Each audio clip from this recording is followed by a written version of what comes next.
तो हेलो साथियों, नमस्कार। स्वागत है आपका अपने चैनल सक्सेस जंक्शन एक कदम सफलता की ओर में। और हम लेकर के आ गए हैं आपके लिए एमपी पटवारी परीक्षा 9 अप्रैल शिफ्ट 2 का एग्जाम एनालिसिस। जहां पर आज हम कवर करने वाले हैं Hindi, English, math, reasoning, GK, science, computer और मैनेजमेंट के महत्वपूर्ण प्रश्नों को।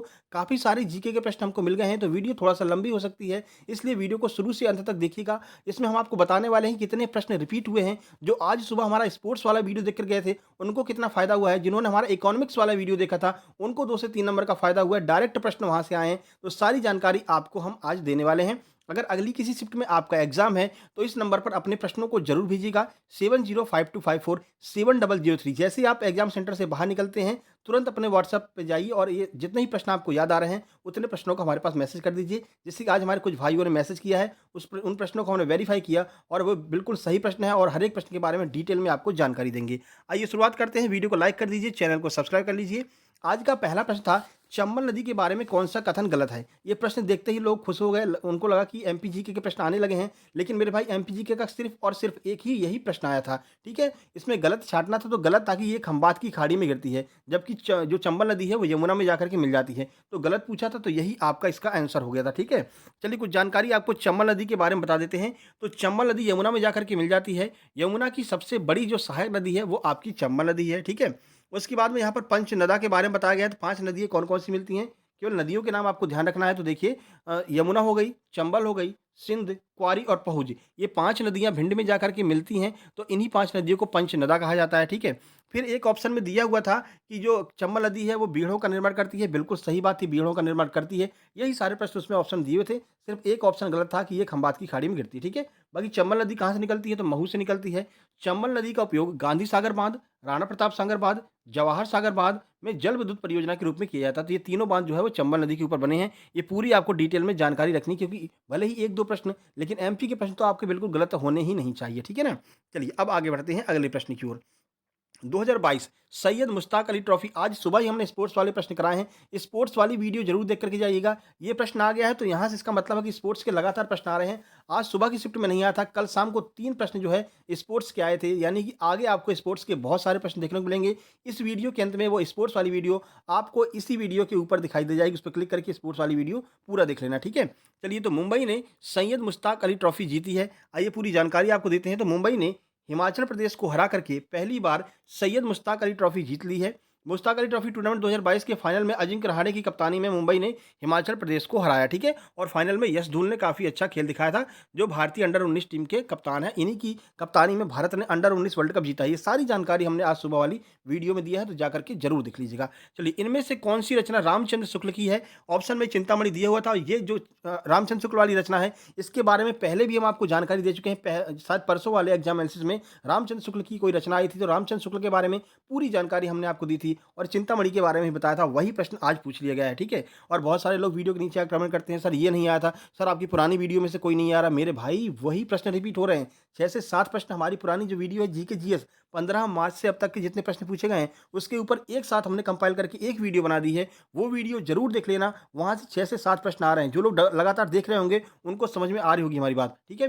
तो रामचंद्र शुक्ल वाली बात करते हैं। तो चिंतामणि सन 1939 से प्रकाशित आचार्य रामचंद्र शुक्ल द्वारा रचित हिंदी की निबंधात्मक समालोचक ग्रंथ है, ठीक है? इसके बारे में पहले भी हमने आपको सेम टू सेम यही बताया था, ठीक है? निबंध की बात करते हैं तो चिंतामणि भाग 1 और चिंतामणि भाग 2, ठीक है? विचार विधि, ये भी रामचंद्र शुक्ल की रचना है। इतिहास की बात करते हैं, हिंदी साहित्य का इतिहास। उसके बाद में आलोचना, सूरदास, रस मीमांसा, त्रिवेणी, ये सब इनकी आलोचना है, ठीक है? संपादन की बात करते हैं तो जायसी ग्रंथावली, तुलसी ग्रंथावली, भ्रमर गीत सार, हिंदी शब्द सागर, काशी नगरी, प्रचारणी पत्रिका, आनंद कंदामनी कादम्बनी, ये सब रामचंद्र शुक्ल की रचनाएं हैं। इन सब को आपको एक बार अपने दिमाग पे रख करके जाना है, क्योंकि लगातार प्रश्न रिपीट हो रहे हैं। जितने भी कवियों की रचनाएं हैं, जितने भी हमने एग्जाम एसेस में कवर कराया है, उन सब कवियों को देख लीजिए, क्योंकि अब जो है बस रिपीट ही हो रहे हैं सारे के सारे प्रश्न, ठीक है? चलिए आगे बढ़ते हैं। एसएलआर का फुल फॉर्म, इकोनॉमिक्स वाली वीडियो जो हमने बनाई है, CRR, SLR, base rate, bank rate, वहां से ये प्रश्न है। आज सुबह 2 प्रश्न उसमें से आए थे कि कौन से दर पर आरबीआई जो है वो बैंकों को ऋण देता है, तो हमने बताया था बैंक रेट पर, ठीक है? तो इसके बारे में बता चुके हैं। आज सुबह 2 प्रश्न आए थे उस इकोनॉमिक्स की वीडियो से। आज शाम को भी 1 प्रश्न आया। ये तो बड़ा सिंपल प्रश्न है, हमने तो पूरी जानकारी आपको दी है उस वीडियो में। तो एसएलआर का फुल फॉर्म बताइए, तो स्टैट्यूटरी लिक्विडिटी रेशियो, ये एसएलआर का फुल फॉर्म होता है। अब सीआरआर का पूछ सकते हैं, तो सीआरआर को कहते हैं कैश रिजर्व रेशियो। वर्तमान में एसएलआर की दर कितनी है? 18% है। ये सारी जानकारी हम इकोनॉमिक्स वाली वीडियो में दे चुके हैं, ठीक है? जाकर के जरूर देख लीजिएगा। पटवारी एग्जाम करके जो है एक यहाँ पर प्लेलिस्ट बनाई हुई है, उसमें ये सारी वीडियो जा रही हैं, जो हम सीआरआर की बना रहे हैं, एक्टिव पैसिव की बना रहे हैं, ठीक है? चलिए, 2023 के अनुसार सीआरआर की दर कितनी है? तो 4.5% है, ठीक है? 21 मई 2022 से प्रभावी है। बैंक रेट, ये आज सुबह प्रश्न पूछा गया था। बैंक दर वह ब्याज दर होती है जिस पर देश का केंद्रीय बैंक घरेलू बैंकों को अक्सर बहुत कम अवधि के लिए ऋण जो है उधार देता है, उसे हम बैंक रेट कहते हैं। आज सुबह हमने कराया था, ठीक है? चलिए आगे बढ़ते हैं। वर्तमान में जो बैंक रेट है वो 6.50 है। चलिए, ये तंजौर वाला प्रश्न भी हमने कराया है, ठीक है ना? उसी वीडियो में मिल जाएगा आपको। तो तंजौर का बृहदेश्वर मंदिर किस भगवान को समर्पित है? तो भगवान शिव को समर्पित है तंजौर का बृहदेश्वर मंदिर, ठीक है? जब दक्षिण के मंदिर वाला कोई प्रश्न आया था तो हमने बृहदेश्वर मंदिर के बारे में पूरी जानकारी आपको दी थी। इसीलिए कहते हैं पुरानी वीडियो ज़रूर देख लेना अगर आपका एग्ज़ाम है। देखिए, बृहदेश्वर मंदिर तंजावुर तमिलनाडु में स्थित है। यह भगवान शिव को समर्पित एक हिंदू मंदिर है। यह भारत के दक्षिणी भाग में सबसे बड़ा मंदिर है। यह द्रविड़ शैली वास्तुकला में राजा चोल प्रथम द्वारा 1003 से 1010 ईस्वी के बीच में बनवाया गया था, ठीक है? चलिए आगे बढ़ते हैं और अगला प्रश्न देखते हैं। देखिए, ये चुनाव आयुक्त वाला आ गया, ईसीआई वाला पहले करा चुके हैं। वीएस रामादेवी वाला प्रश्न आया था, तो हमने सुकुमार सेन वाला प्रश्न भी साथ में करा दिया था। आज वही प्रश्न पूछ लिया गया है, ठीक है? तो भारत के प्रथम चुनाव आयुक्त कौन थे? तो सुकुमार सेन जो है वो भारत के प्रथम चुनाव आयुक्त थे। चलिए पूरी जानकारी आपको देते हैं और बताते हैं कि ये प्रश्न क्यों पूछा गया है। तो भारतीय निर्वाचन आयोग की शुरुआत के 70 वर्ष पूरे होने पर आयोग ने भारत के प्रथम निर्वाचन आयुक्त श्री सुकुमार सेन के प्रति श्रद्धांजलि के रूप में एक वार्षिक व्याख्यान माला आयोजित करने का निर्णय लिया है। तो ये अभी हाल ही में ये व्याख्यान माला आयोजित की गई थी, इसलिए ये प्रश्न आपसे पूछा गया, ठीक है? चलिए, पहली महिला चुनाव आयुक्त वीएस रामादेवी हैं। यही प्रश्न पटवारी के एग्जाम में मार्च में पूछा गया था, जिसके बाद हमने ये सुकुमार सेन वाला प्रश्न भी इसी में कवर करा दिया था, ठीक है? तो यही प्रश्न रिपीट हो रहे हैं, परेशान मत होइए, वही वीडियो जरूर देख लेना, ठीक है ना? उसमें से 7 से 8 प्रश्न हर एक शिफ्ट में रिपीट हो रहे हैं। वर्तमान चुनाव आयुक्त कौन है? तो राजीव कुमार जो है वो वर्तमान में चुनाव आयुक्त हैं, ठीक है? चलिए आगे बढ़ते हैं। अगला प्रश्न, समुद्री मार्ग से भारत पहुंचने वाला पहला विदेशी कौन था? तो पुर्तगाली थे, पहले विदेशी जो समुद्री मार्ग से भारत आए थे। ऑप्शन में यही दिए हुए थे, पुर्तगाली, अंग्रेज, डच, फ्रांसीसी, ये 4 ऑप्शन में दिए हुए थे। वो मोहम्मद बिन कासिम वाला वगैरह नहीं था, ठीक है ना? वो तो उस साइड से आया था, रेगिस्तानी क्षेत्र से। वो समुद्र से पूछा था, तो समुद्र से पुर्तगाली आया था, ठीक है? चलिए, 1498 में सबसे पहले पुर्तगाली नाविक वास्को डी गामा केरल के कालीकट बंदरगाह पर पहुंचा था। वहां के राजा जमोरिन थे, उसमें उन्होंने उनका उसका जो है स्वागत किया था, ठीक है? एक आता है ब्लू वाटर पॉलिसी किसने शुरू की थी? तो पुर्तगालियों ने ही ब्लू वाटर पॉलिसी शुरू की थी, ठीक है? चलिए आगे बढ़ते हैं। ये बहुत महत्वपूर्ण प्रश्न है, ऑपरेशन क्लीन आर्ट का संबंध किससे है? करंट अफेयर से ये प्रश्न आया है, ठीक है? बहुत से लोग अभी ढूंढ ही रहे होंगे ये क्लीन आर्ट क्या है, और हमने आपको सॉल्व करके ही बता दिया। इसके बाद में आप देखना, इसकी जो है बहुत सारे लोग इसकी कॉपी करेंगे, इस वीडियो की कॉपी करके अपना वीडियो बनाएंगे, फिर अपलोड करेंगे, ठीक है ना? मुझे कोई फर्क नहीं पड़ता। सबसे पहले आपका अपना चैनल सक्सेस जंक्शन पूरी जानकारी के साथ में सारे प्रश्न आपके पास में लेकर के आता है, ठीक है? चलिए, तो नेवले के बालों से संबंधित है ऑपरेशन क्लीन आर्ट। सर ये क्या है, आइए बता देते हैं। तो नेवले के बालों के गैर कानूनी व्यापार को रोकने के लिए वन्य जीव अपराध नियंत्रण ब्यूरो द्वारा ऑपरेशन क्लीन आर्ट चलाया गया है। इस अभियान के तहत विभिन्न राज्यों में बड़ी-बड़ी संख्या में नेवलों के बालों के बने ब्रशों को जो है बरामद किया गया है। तो नेवलों के बाल से जो ब्रश बनाए जाते हैं, उस प्रक्रिया को रोकने के लिए ऑपरेशन क्लीन आर्ट की शुरुआत की गई है, जिससे कि नेवले के वध पर रोक लगाई जा सके। सेबी का मुख्यालय बताइए, ये प्रश्न कितनी बार हमने कराया है सेबी का मुख्यालय? तो सेबी का मुख्यालय कहाँ पर है? सेबी का मुख्यालय मुंबई में है, ठीक है? चलिए पूरी जानकारी आपको देते हैं। तो सेबी का मुख्यालय मुंबई में बांद्रा कुर्ला परिसर के व्यावसायिक जिले में है, और जो क्रमशः नई दिल्ली, कोलकाता, चेन्नई और अहमदाबाद, इन 4 जिलों में इसकी जो है शाखा है, ठीक है? उत्तरी, पूर्वी, दक्षिणी और पश्चिमी, ये क्षेत्रीय कार्यालय जो है कहाँ-कहाँ पर है? नई दिल्ली में है, कोलकाता में है, चेन्नई में, अहमदाबाद में, ठीक है? चलिए आगे बढ़ते हैं। अगला प्रश्न है, 12 अप्रैल 1988 को इसकी स्थापना हुई थी, डेट भी आपको याद रखना है, ठीक है? आगे बढ़ते हैं। भारत की अंतिम पंचवर्षीय योजना कौन से क्रम की थी, ये पूछा है। तो 12वें क्रम की अंतिम पंचवर्षीय योजना जो थी, वो 12वें क्रम की थी, ठीक है ना? कब से कब तक चली? तो देखिए पहले शुरुआत से देखते हैं। तो भारत में पंचवर्षीय योजना की शुरुआत 1951-52 में की गई थी, ठीक है? प्रथम पंचवर्षीय योजना पर कृषि पर ध्यान दिया गया था, किसी पर नहीं, कृषि पर, ठीक है? यानी कि खेती पर ध्यान दिया गया था, कृषि पर ध्यान दिया गया था। दूसरी पंचवर्षीय योजना में उद्योगों पर ध्यान दिया गया था। भारत की अंतिम जो पंचवर्षीय योजना है, वो 12वीं पंचवर्षीय योजना है, जिसका कार्यकाल 2012 से 2017 तक था, और इसकी गरीबी की जो है वो 10% लक्ष्य निर्धारित किया गया था, ठीक है? कल सुबह, क्योंकि देखिए नरेशन अब बिल्कुल आने बंद हो गए हैं, इस शिफ्ट में एक भी नरेशन का प्रश्न नहीं आया है। वैसे कल सुबह नरेशन की वीडियो लेकर के आने वाले थे, लेकिन अभी हम 1 आध 2 दिन वेट करेंगे, क्या नरेशन खत्म हो गए हैं। आज एक्टिव वॉइस के 10 एक्टिव और पैसिव के 10 से 12 प्रश्न पूछे गए हैं, जो मैंने कहा था वही हो रहा है। मैंने कहा था अब नरेशन के प्रश्न कम होंगे, एक्टिव वॉइस, पैसिव वॉइस बढ़ेगा, धीरे-धीरे आपके पीक्यूआरएस के भी प्रश्न कम हो जाएँगे, एक्टिव पैसिव के प्रश्न ज़्यादा आएँगे, ठीक है? तो एक्टिव पैसिव की 2 वीडियो बना दी है, देखते ही आप तुरंत सॉल्व कर लेंगे उस ट्रिक से, तो वो वीडियो दोनों देख लीजिएगा, ठीक है? जिसका भी एग्ज़ाम है, सारी की सारी वीडियो टेलीग्राम चैनल पर डली हुई हैं, वहाँ पर जाकर के एक तरफ से सारी वीडियो आप देख सकते हैं, ठीक है? टेलीग्राम चैनल है सक्सेस जंक्शन, लिंक डिस्क्रिप्शन में दी गई है। वैसे भी आप टेलीग्राम पर सर्च करेंगे तो इसी लोगों के साथ में मिल जाएगा, वहाँ पर सारी वीडियो एक तरफ से दी गई हैं, ठीक है ना? चलिए, मैग्नीशियम को जलाने पर कौन-सा रंग देता है मैग्नीशियम? तो सफ़ेद रंग देता है, याद रखना है। तो देखिए, मैग्नीशियम क्षारीय पृथ्वी धातुओं में से एक है, जो पृथ्वी की पपड़ी में सबसे आम तत्वों में से पाया जाता है। अपने शुद्ध रूप में यह चांदी जैसा सफ़ेद और अपेक्षाकृत नरम होता है। यह एक शानदार सफ़ेद रोशनी के साथ हवा में जलता है। इस कारण इसे अक्सर फ्लेयर यानी कि आतिशबाज़ी के रूप में इसको प्रयोग में लाया जाता है। देखिए, इतना मेहनत हम आपके लिए कर रहे हैं, तो मेरे भाई वीडियो को लाइक करने में क्या जा रहा है? बड़ी विनम्रता के साथ में आपसे कह रहे हैं, वीडियो को लाइक कर दीजिएगा, कमेंट बॉक्स में कमेंट करके बताइएगा, ये वीडियो आपको कैसी लग रही है? हमारा एग्ज़ाम एनालिसिस आपको कैसा लग रहा है? और अगली कौन-सी वीडियो चाहते हैं आप? स्टैटिक जीके लेकर के आएँ या फिर नरेशन लेकर के आएँ? कल सुबह वीडियो लेकर के आने वाले हैं, जहाँ तक है स्टैटिक जीके जिसमें कि ये नृत्य वगैरह बहुत पूछे जा रहे हैं, इसको लेकर के हम आने वाले हैं। सितार वादन कौन करता है? ये तबला वादन कौन करता है? ये सारे प्रश्न बन रहे हैं, तो इसको हम कल सुबह लेकर के आने वाले हैं, ठीक है? आप कौन-सी चाहते हैं कमेंट बॉक्स में कमेंट करके बताइएगा। चलिए, सबसे पहला लोकायुक्त किस राज्य में स्थापित किया गया था? सही आंसर है महाराष्ट्र। महाराष्ट्र में सबसे पहला लोकायुक्त जो है वो स्थापित किया गया था, ठीक है? अब सबसे पूछा जाएगा सबसे पहले लोकपाल कौन है अपने? तो सुप्रीम कोर्ट के पूर्व न्यायाधीश जस्टिस पीसी घोष देश के पहले लोकपाल बने हैं, याद रखना है। राष्ट्रपति कार्यालय की ओर से उनकी नियुक्ति की अधिसूचना जारी की गई, यानी कि पहले लोकपाल कौन से हैं? तो पिनाकी चंद्र घोष यानी कि पीसी घोष पहले लोकपाल हैं अपने, ठीक है? अगला प्रश्न बना था मोहम्मद बिन सलमान किस देश के प्रमुख यानी कि प्रधानमंत्री बने हैं? सही आंसर है सऊदी अरब के प्रधानमंत्री बने हैं मोहम्मद बिन सलमान। देखिए, तो सऊदी अरब के किंग सलमान बिन अब्दुल अजीज अल सऊद ने क्राउन प्रिंस मोहम्मद बिन सलमान को देश का नया प्रधानमंत्री नियुक्त किया है। इससे पहले वे प्रधानमंत्री पद का कार्यभार खुद ही संभाल रहे थे। वहीं प्रिंस खालिद बिन सलमान सऊदी अरब के नए रक्षा मंत्री होंगे। तो रक्षा मंत्री कौन है, प्रधानमंत्री कौन है, ये सब आपको याद रखना है। ये सारे जो आपके अरब खाड़ी देश हैं, अपने अगल बगल के जो देश हैं, वैसे हम कल कवर करा ही देंगे सुबह वाली वीडियो में, ठीक है? लेकिन फिर भी आप एक निगाह मार करके जाना। चलिए, अगला प्रश्न है आपका इतिहास से प्रश्न है 1858 के एक्ट के समय ब्रिटेन की महारानी कौन थी? सही आंसर है क्वीन विक्टोरिया, ठीक है? देखिए, जब 1857 में जो क्रांति हुई थी आपकी अपने भारत में, तो उसके बाद उन्होंने कहा कि यार ये जो ईस्ट इंडिया कंपनी है ना, ये सँभाल नहीं पा रही भारत को। तो ऐसा करते हैं, भारत का पूरा साम्राज्य जो है अब रानी के नाम से चलेगा। काम भले ईस्ट इंडिया कंपनी करेगी, लेकिन शासन जो होगा वो रानी का होगा, रानी विक्टोरिया का। तो रानी विक्टोरिया जो है उस समय मतलब कि इंग्लैंड की प्रमुख थी, इंग्लैंड की रानी थी। उससे पहले एक जानकारी आपको और दे दें, इसके बाद में आपका एमपीएसआई, एमपी पुलिस आने वाला है, ठीक है? वन रक्षक आने वाला है, एमपीपीएससी आने वाला है। 25 तारीख से एमपीपीएससी और एमपीएसआई की तैयारी एक साथ कराएँगे सुबह, और वन रक्षक, एमपी पुलिस की तैयारी शाम को। 2 वीडियो आएँगी मात्र। दोनों वीडियो में हर सब्जेक्ट को हम कवर करेंगे, 10-10, 5-5 प्रश्न सबके लेंगे, चाहे वो इंग्लिश हो, मैथ हो, रीजनिंग हो, सबके लेंगे, और डेली आपको बेहतरीन प्रैक्टिस ऐसे ही कराएँगे। पूरा डिटेल में आपको जानकारी देंगे, और तब तो पटवारी के सारे प्रश्न भी हमारे पास में आ चुके होंगे, तो वहाँ से भी आपकी बेहतरीन प्रैक्टिस करा देंगे। तो इस बार देख लेना कि एमपीएसआई में अगर मुश्किल से 750 वैकेंसी आएँगी, उसमें से 300 साढ़े 300 ऐसे ही व्यक्ति होंगे जो या तो सक्सेस जंक्शन पर पढ़े होंगे या फिर सक्सेस जंक्शन का एग्जाम एनालिसिस देखा होगा, ठीक है?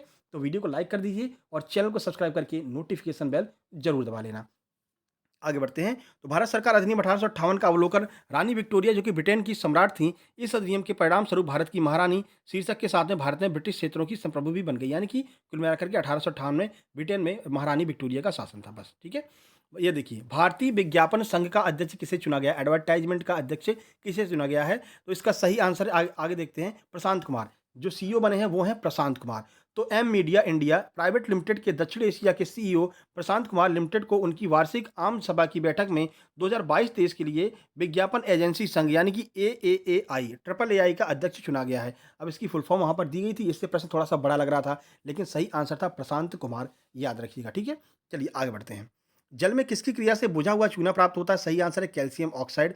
तो बुझा हुआ चूना लगातार बन रहा है ये प्रश्न। कितनी बार हम एग्जाम एनालिसिस में इसको करा चुके हैं, पूरी जानकारी आपको दे चुके हैं। जरूर से जरूर एग्जाम एनालिसिस देखा कीजिए आप पूरा का पूरा। तो बुझा हुआ चूना कैल्शियम ऑक्साइड पर जल की क्रिया से प्राप्त होता है। जब इसे पानी के साथ मिलाया जाता है तो इसका एक छोटा सा हिस्सा घुल जाता है, जिससे चूने के पानी के रूप में जाना जाता है।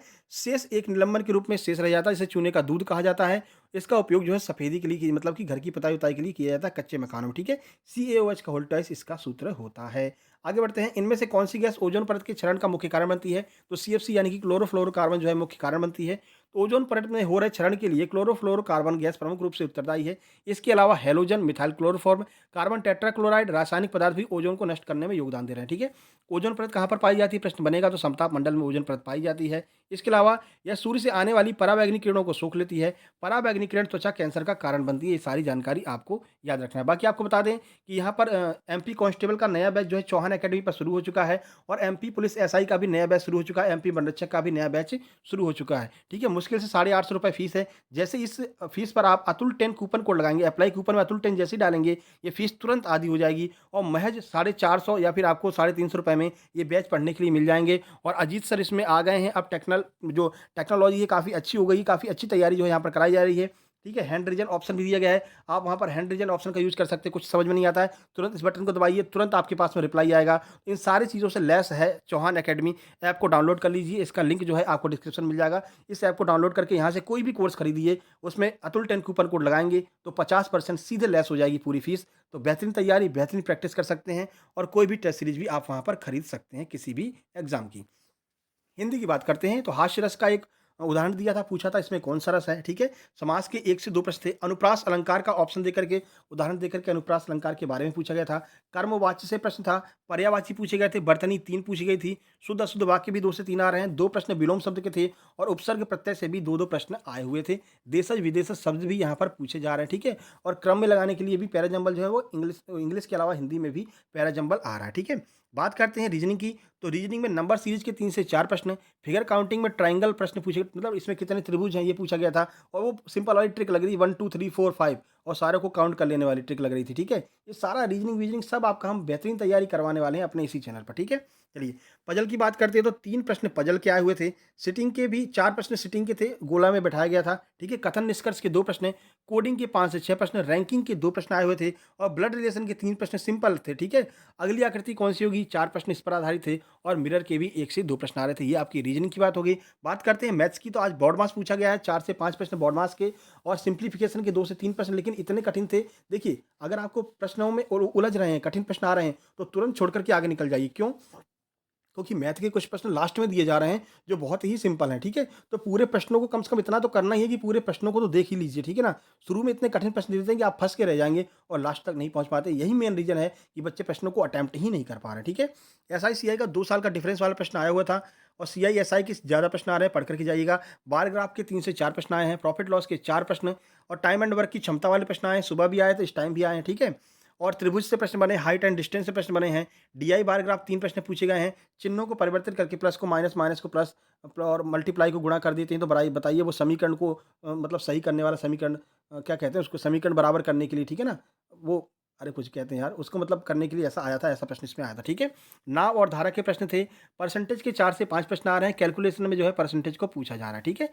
पाई चार्ट के भी 2 प्रश्न आ रहे हैं और हमारा जो टेलीग्राम चैनल है सक्सेस जंक्शन, उसके अंदर एक टेलीग्राम चैनल दिया हुआ है सक्सेस जंक्शन लाइव। आप अगर टेलीग्राम पर सर्च कर सकते हैं तो सर्च भी कर लीजिए। उसमें हमने एक ऐप डाल दिया है, उससे आपकी कैलकुलेशन बहुत फास्ट हो जाएगी, ठीक है? उस ऐप पर प्रैक्टिस करने से। किताबें वहाँ पर हमने पूरी पीडीएफ डाल दी किताबों की, चाहे मैथ की किताब हो और यादव सर की मैथ की किताब हो और आपकी इनकी मैम की जो इंग्लिश की किताब है, ये सारी किताबें उसे पीडीएफ फॉर्म में पढ़िए, उसको डाउनलोड करके पढ़िए, क्या फ्री में मिल रहा है ना? पढ़िए जा करके, क्या दिक्कत है? ठीक है? तो टेलीग्राम ज़रूर जॉइन कर लीजिएगा, ठीक है? कंप्यूटर की बात करते हैं तो रोम के बारे में एक प्रश्न था, F5 का प्रयोग क्यों किया जाता है? शॉर्टकट की बात करते हैं, कंट्रोल प्लस ए का प्रयोग क्यों किया जाता है? पूछा गया था। रजिस्टर क्या है? मेमोरी के 2 प्रश्न थे, एमएस एक्सेल के 3, जावा से बहुत प्रश्न आ रहे हैं, तो जावा कोडिंग के प्रश्न थे, सी प्लस प्लस लैंग्वेज से भी प्रश्न आज पूछे गए थे, इनपुट आउटपुट का भी एक प्रश्न था। मैनेजमेंट की बात करते हैं, इकोनॉमिक्स के 3 प्रश्न आ रहे हैं, ठीक है? योजना के प्रश्न आ रहे हैं, इकोनॉमिक्स की दोनों वीडियो देख लीजिएगा, बहुत फ़ायदा मिलने वाला है। एक बार हम आपसे फिर कह रहे हैं, दोनों वीडियो देख लीजिएगा, सारी वीडियो आपको टेलीग्राम पर मिल जाएँगी। टेलीग्राम पर जाइए, वहाँ पर सर्च की देख लेंगे तो सारी वीडियो वैसे ही मिल जाएँगी। आप अगर यूट्यूब पर सर्च करेंगे तो वहाँ पर भी आपको सारी वीडियो मिल जाएगी। इकोनॉमिक्स बाय सक्सेस जंक्शन करके डाल दीजिए, वो सारी वीडियो आपके सामने आ जाएँगी, ठीक है? अकाउंटिंग के प्रश्न थे, विपणन के 2 प्रश्न, नियोजन के 3 प्रश्न और केस स्टडी के 4 प्रश्न आ रहे हैं लॉजिकल वाले, ठीक है? और ये केस स्टडी वाली वीडियो अपलोड कर चुके हैं हम आपके सामान्य प्रबंधन का, वो भी आप सर्च करके वहाँ से पढ़ सकते हैं, ठीक है?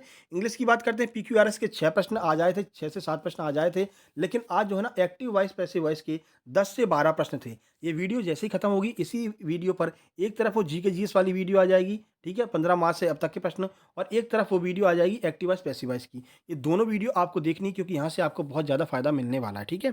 चलिए आगे बढ़ते हैं। और फिलर्स भी आ रहे हैं, मतलब कि खालिस्तान के 3 से 4 प्रश्न खालिस्तान भरने को आ रहे हैं। वन वर्ड आया हुआ था, कॉमन एरर के प्रश्न आ रहा है और स्पेलिंग चेकिंग के 3 से 4 प्रश्न आ रहे हैं स्पेलिंग वाले, ठीक है? चलिए, हो सकता है टाइम मिलेगा तो स्पेलिंग चेकिंग वाले कुछ रूल हम आपको करा देंगे 5 मिनट की वीडियो में, तो वो भी आपको फ़ायदा मिल जाएगा। ओवरऑल सब्जेक्ट की बात करते हैं तो मैथ रीजनिंग को मिलाकर के 70 प्रश्न आज आए हुए थे। जीके साइंस के 42-43 प्रश्न वही आ रहे हैं। कंप्यूटर के 20 प्रश्न थे, मैनेजमेंट के 18, इंग्लिश के 25 और हिंदी के 24 प्रश्न थे। आज की कट ऑफ की बात करें तो वही 136 से 137 या फिर 140 पर जो है वो अपने आप को बिल्कुल सेफ समझ सकता है, बिल्कुल पक्का है उसको कोई ना कोई जॉब मिल जाएगी। नॉर्मलाइज़ेशन में बहुत ज़्यादा फ़ायदा मिलने वाला है जिनके बाद में पेपर हो रहे हैं क्योंकि पेपर कठिन आ रहे हैं। नॉर्मलाइज़ेशन में 15 से 10 से 15 नंबर तक बढ़ सकते हैं, जिनके पेपर अब हो रहे हैं, ठीक है? बाकी आपको हमने बता दिया चौहान अकेडमी ऐप डाउनलोड कर लेना, वहाँ पर जाकर के आप कोई भी कोर्स खरीदना, अतुल 10 कूपन कोड लगा देना, तुरंत उसकी फ़ीस आधी हो जाएगी। ₹350 में आप एमपीडीजे का कोर्स पढ़ सकते हैं, ₹350 में आप एमपीएसआई की तैयारी कर सकते हैं और बहुत अच्छे तरीके से टेक्निकल लैंग्वेज में टेक्नोलॉजी का अच्छा प्रयोग करते हुए वहाँ पर आप जो है काफ़ी सारी चीज़ें अच्छी कर दी गई हैं, ठीक है ना? अजीत सर के आने के बाद में। तो वहाँ जाकर के आप जो है अपनी बेहतरीन तैयारी कर सकते हैं। चलिए कूपन कोड याद रखिएगा अतुल 10 कूपन कोड उसमें लगाना है, फ़ीस आधी हो जाएगी। बाकी अब इस वीडियो को आप लाइक कर दीजिए, चैनल को सब्सक्राइब कर लीजिए और दोस्तों तक शेयर कर दीजिए। कल सुबह 6:30 बजे स्टैटिक जीके की वीडियो लेकर के आ रहे हैं, जिसमें हम कवर करेंगे जितने भी आपके वाद्य यंत्र वगैरह हैं, अभी हाल ही में जिनकी मृत्यु हुई है उनसे प्रश्न आ रहे हैं, नोबेल पुरस्कार के प्रश्न आ रहे हैं, उन सब प्रश्नों को कल सुबह हम कवर करने वाले हैं। सारी वीडियो देखा कीजिए, बहुत फ़ायदा आपको मिलने वाला है, आगे एमपीएसआई, एमपी पुलिस और आपके एमपीपीएससी के भी एग्ज़ाम में, ठीक है? बाकी इस नंबर पर अपने प्रश्नों को ज़रूर सेंड कीजिएगा। जल्द ही मिलते हैं कल सुबह एक नए एग्जाम एनालिसिस में और स्ट्रैटेजी के की वीडियो में। तब तक के लिए नमस्कार, धन्यवाद मेरे भाई। अब तो लाइक कर दो यार, अब क्यों शर्मा रहे हो, है ना?